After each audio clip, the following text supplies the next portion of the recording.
What I think makes this picture kind of interesting isn't the image itself, but what brought this image about. If you look on the blog and scroll down, you'll see what this scene looked like, which is pretty bad. There's not really anything remarkable about this scene. And the only reason it turned out in this way for this particular picture is because of the lighting. This is all lighting. I was walking past Theta Pond on the OSU campus, and it was late afternoon, probably like 2, 3 o'clock. So, okay, maybe mid-afternoon. I don't know. And I came across this scene here, this little plant, which I've seen hundreds of times before. Nothing remarkable about it.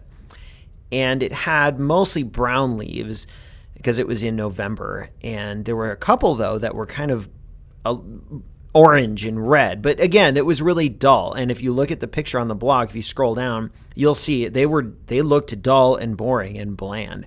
But because of the angle that the sun was at, it was lighting these things up in this really cool way, almost like they were glowing. And keep in mind, the sun is actually in the background of this picture.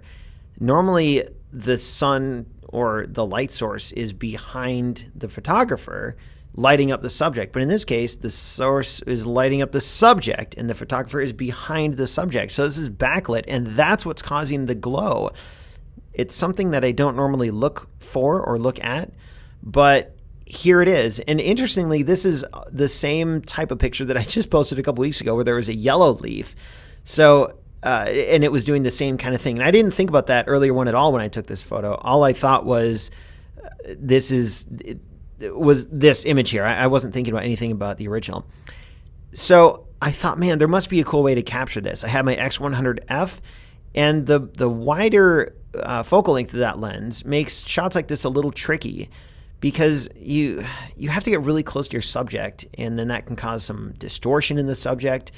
The lens on that camera is a 23mm f2.0, but it's really soft at 2.0. So I shot this at 2.8, which means you don't get the same shallow depth of field as you would with like a 50 or an 85 or a 70-200. It's a different type of shooting. But nevertheless, I was able to get close enough to this photo, or to this subject, to get some foreground, and then the subject, and then the background. And I feel like the subject is nice and isolated. It doesn't overlap anything else. There's that foreground element of that leaf right across the middle, kind of blurring, drawing your attention to the leaf. And there's even this weird curvature on the left-hand side of the frame. You can see how it's kind of curved a little bit. I don't know how to describe it. I think that's a result of how the light is bent in the lens at a wide aperture like that. And it ended up with a really cool picture. I really like this, and it's super sharp. Anyone who says that X100F does not have a sharp lens, they don't know what they're talking about, because this lens is perfectly sharp. I probably even could have shot this at f2.0 and it would be really sharp. But if you're worried about any softness, just stop down a little bit from 2 to 2.5 or 2 to 2.8, and you'll be good to go.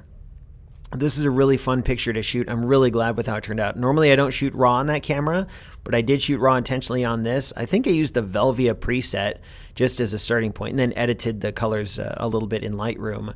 But this photo, I had no intention of taking this particular photo. I didn't have anything in mind, but I'm really happy with what I got. And it was a good reminder that even boring, dull situations can be transformed with just a little bit of creative lighting.